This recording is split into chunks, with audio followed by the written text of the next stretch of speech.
Bapak, Ibu, Saudara, hari ini kita akan sama-sama mengingat dan mendengarkan kembali kisah tentang pertarungan antara Daud vs Goliat.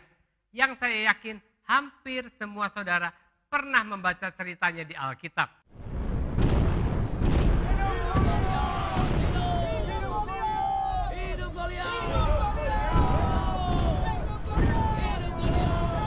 Hari ini Tuhan akan menyerahkan kau ke dalam tanganku. Aku akan memberikan mayat tentaramu kepada burung-burung di udara. Untuk itu, bocah, aku akan membelahmu dan menggiling tulangmu jadi debu.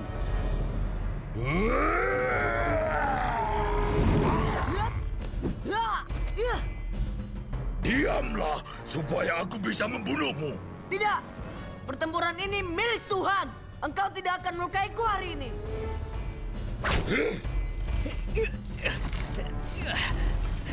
Kau akan mati.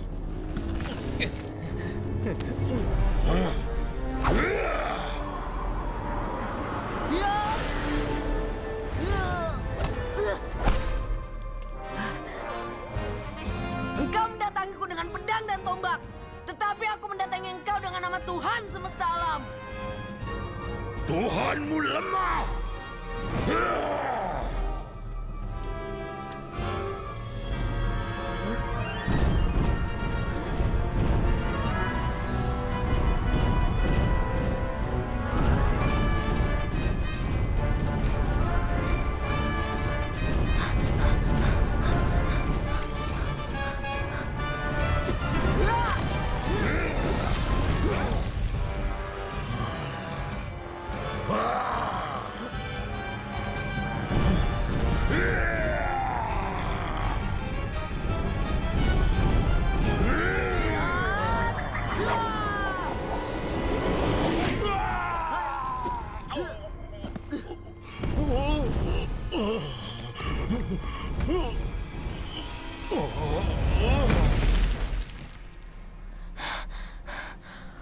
Tuhanku tidak lemah.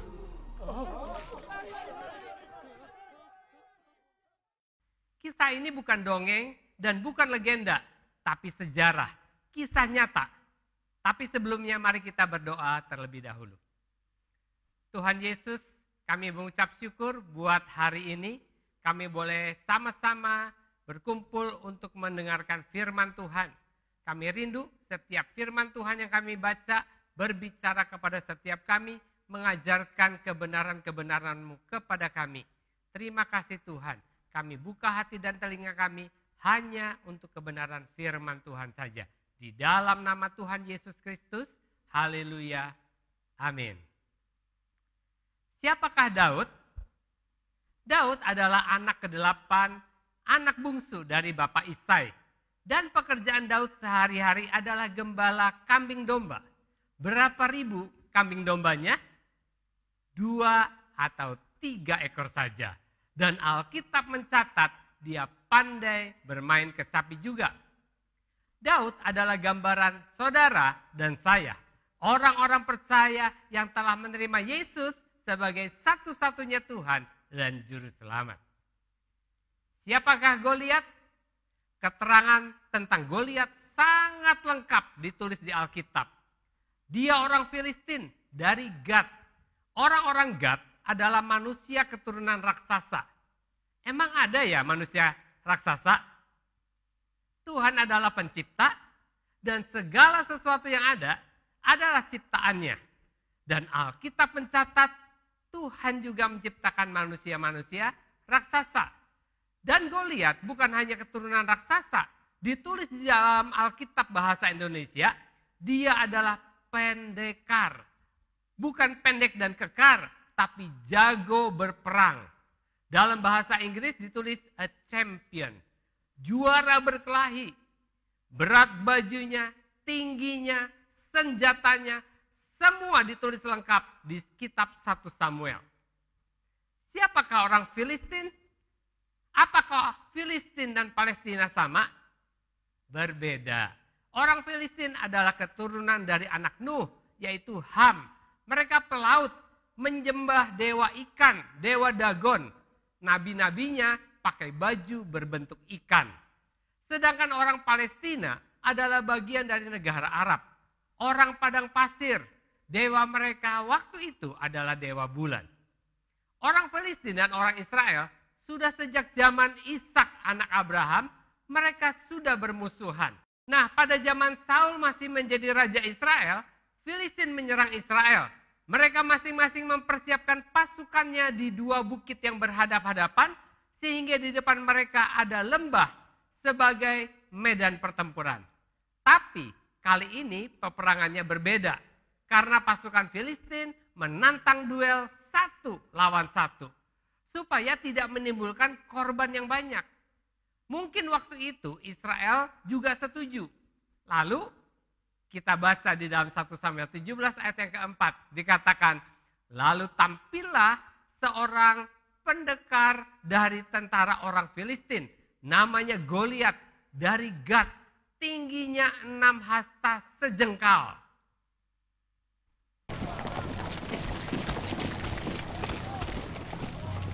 Dengarkan, hai semut Israel. Kirimkan jagoanmu. Kalau dia menang 1 lawan 1, kami dan dewa-dewa kami akan menyerah kepadamu dan Tuhanmu. Kalau hanya kamu, aku bisa mengalahkanmu dengan 1 tangan. Kau pikir akan melawan aku? Maksudku melawan Goliat, raksasa dari Gat.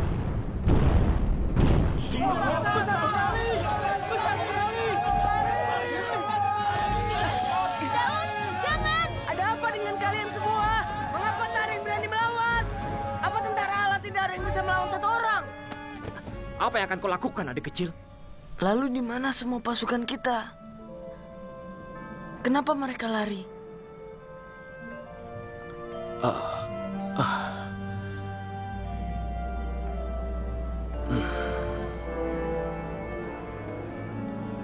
Jika tak ada yang mau melawan raksasa itu, biar aku yang melawan. Apa yang saudara lihat ketika Goliat muncul? Alkitab mencatat Saul dan seluruh pasukan Israel cemas dan dilanda ketakutan. Termasuk di dalamnya 3 kakak Daud yang ada di dalam barisan tentara Saul, yaitu Eliab, Abinadab, dan Syama. Dan bukan hanya ketakutan, Alkitab mencatat mereka lari dengan sangat ketakutan.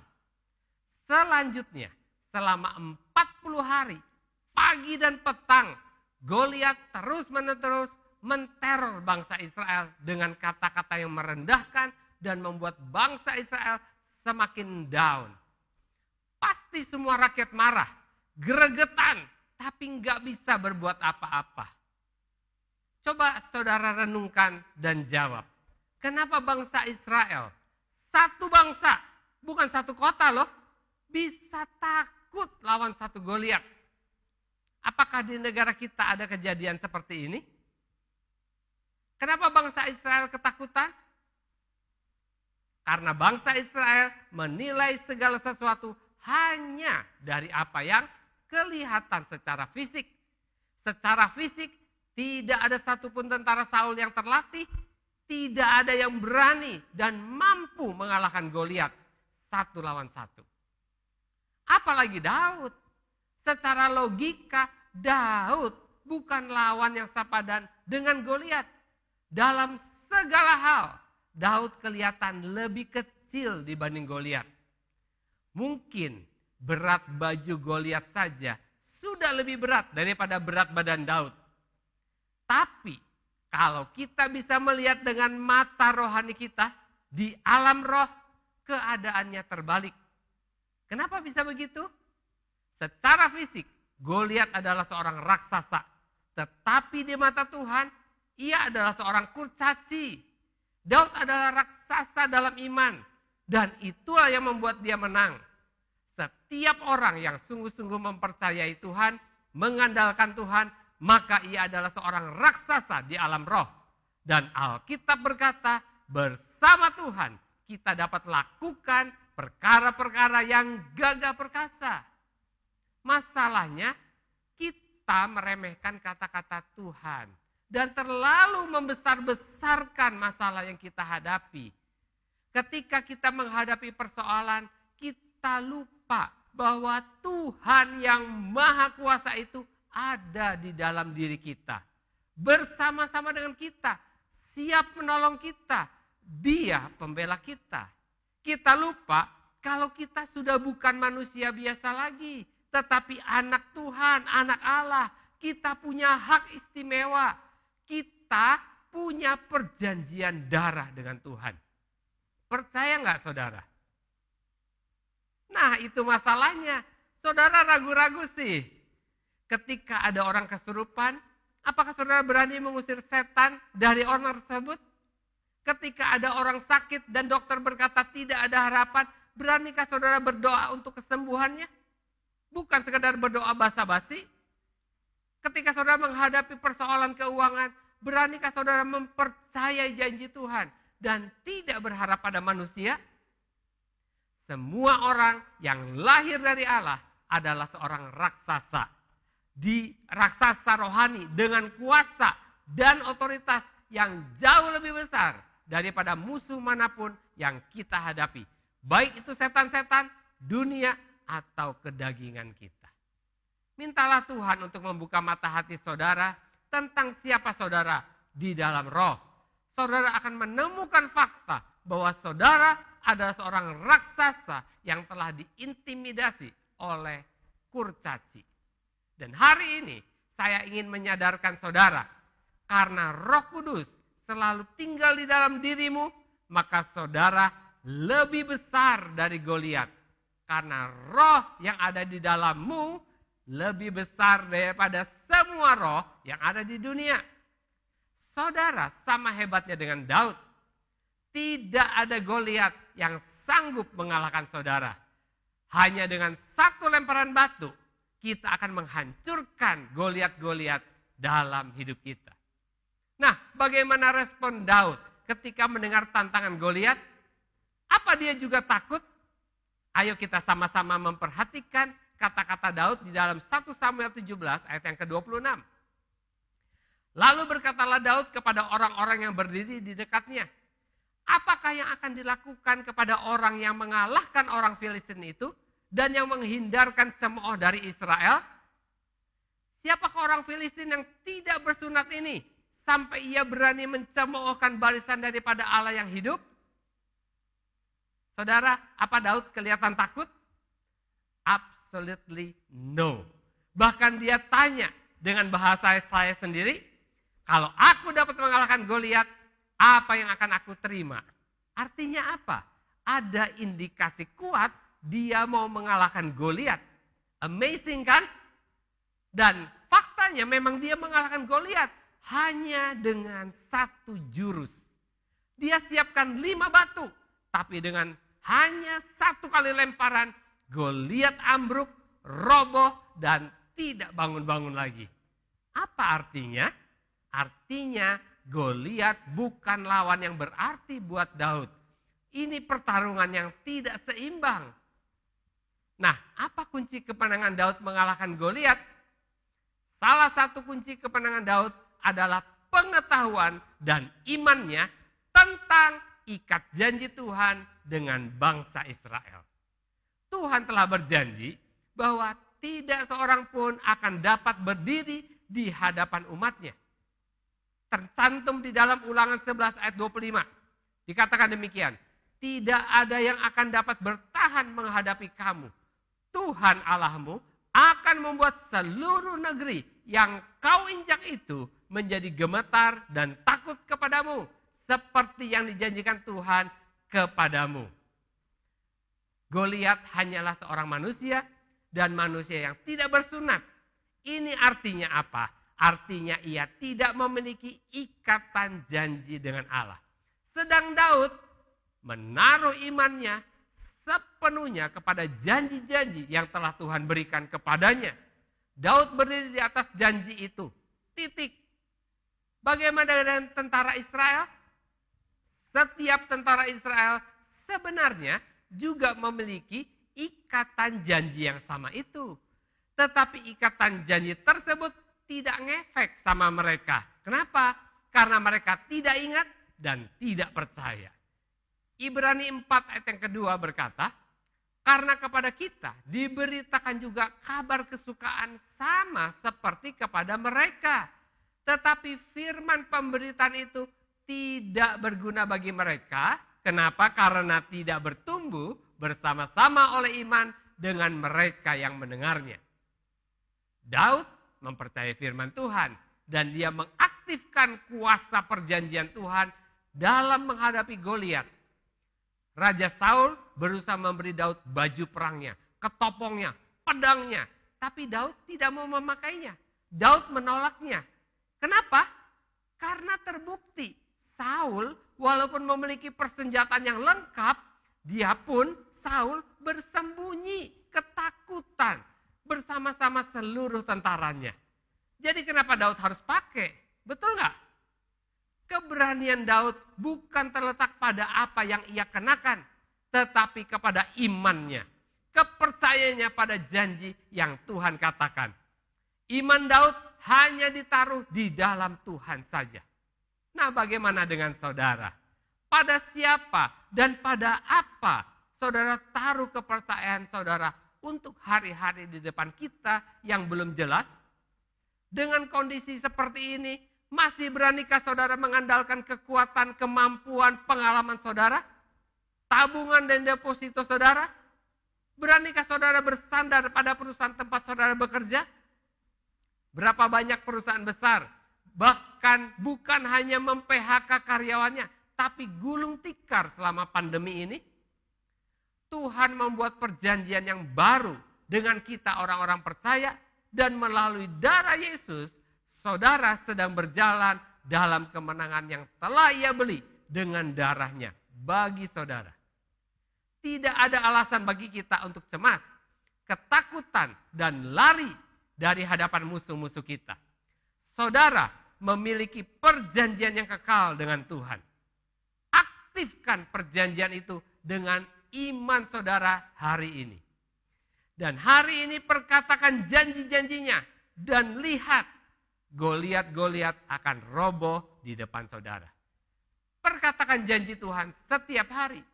Ya, setiap hari kita membutuhkan Tuhan untuk menghadapi Goliat dalam hidup ini, bukan? Jangan pernah lewatkan satu hari pun tanpa memperkatakan perkataan-perkataan iman. Seorang teman saya, istrinya akan melahirkan. Dia punya riwayat melahirkan yang sangat tidak menyenangkan karena darahnya kental. Ketika saya datang ke rumah sakit untuk mendoakan dia, saya katakan, sebagai anak Tuhan, kita tidak punya alasan untuk takut. Saya menemani dia sampai di pintu kamar operasi. Dan sekali lagi saya katakan, ingat ya, tidak ada alasan untuk takut. Semuanya akan baik-baik saja, lebih baik dari yang kita doakan. And finally, semuanya baik-baik saja. Ibu dan anak semuanya sehat-sehat. Semua keluarga besar bersukacita. Kalau kita berdiri di atas janji Tuhan, kita seperti menguangkan cek kontan yang ada isinya. Tinggal menunggu janji itu digenapi. Pak, apakah semuanya pasti berjalan semulus itu? Itu kan baru teori. Betul, tidak selalu mulus. Selalu saja ada orang-orang yang dipakai untuk melemahkan kita.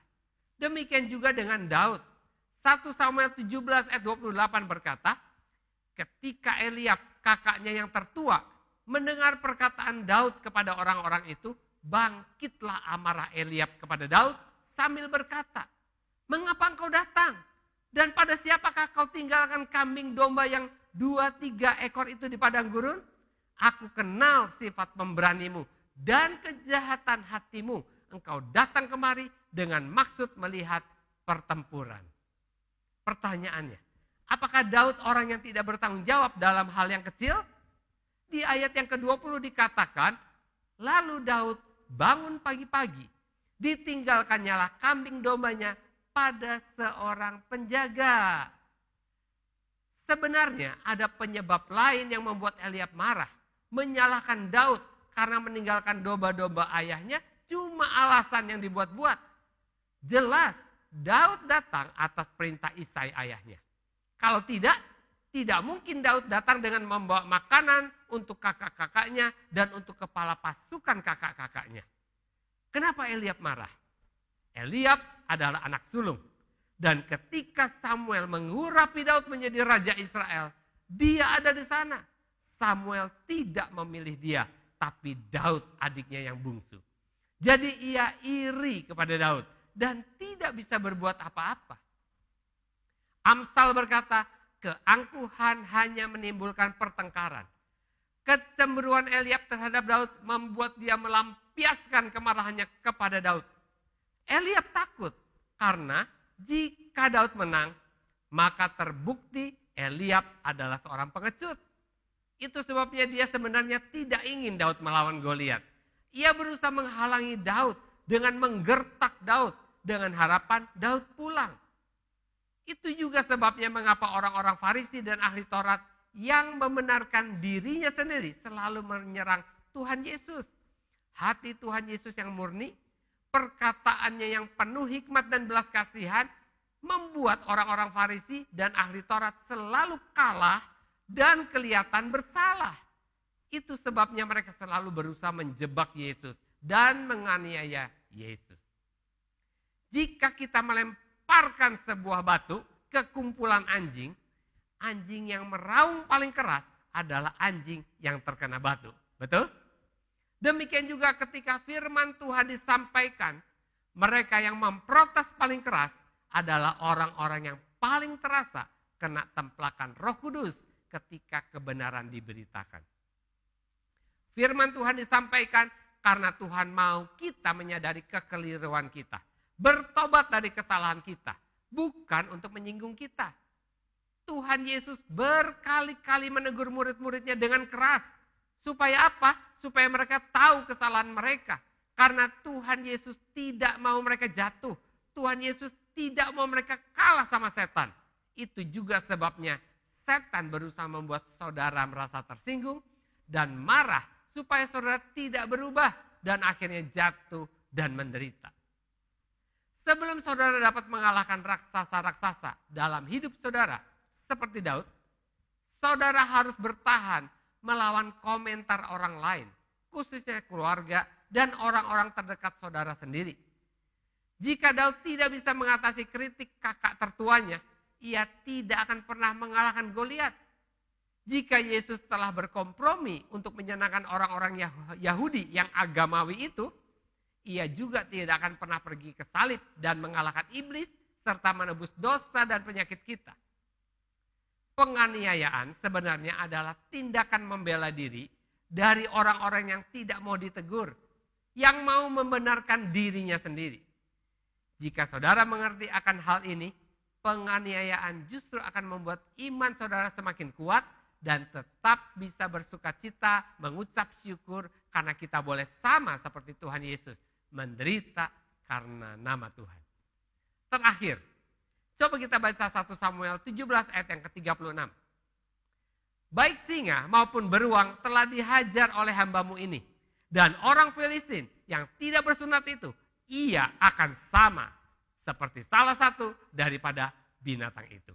Karena ia telah mencemooh barisan daripada Allah yang hidup.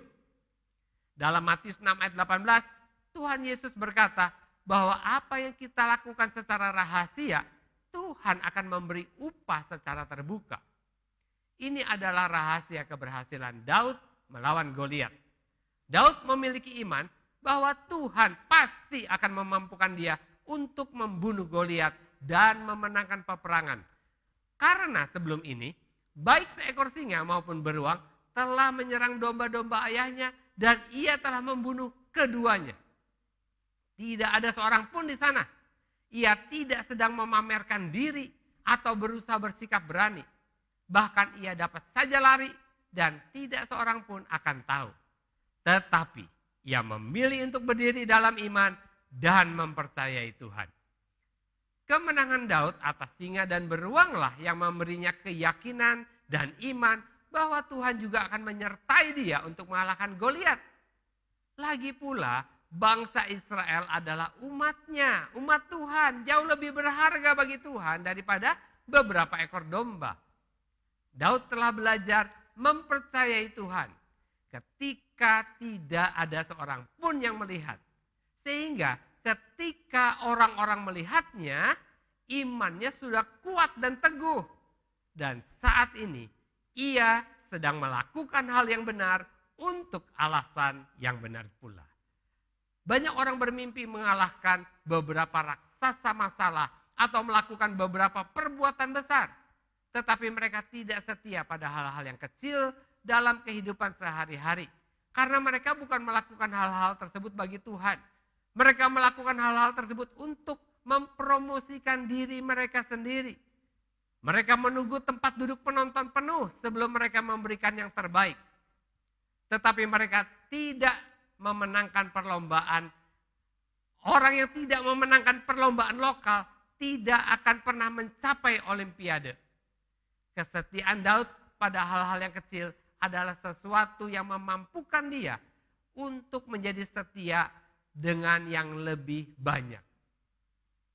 Ayo belajar setia dalam hal-hal kecil, pelayanan-pelayanan kecil, uang yang kecil yang saudara hadapi hari ini.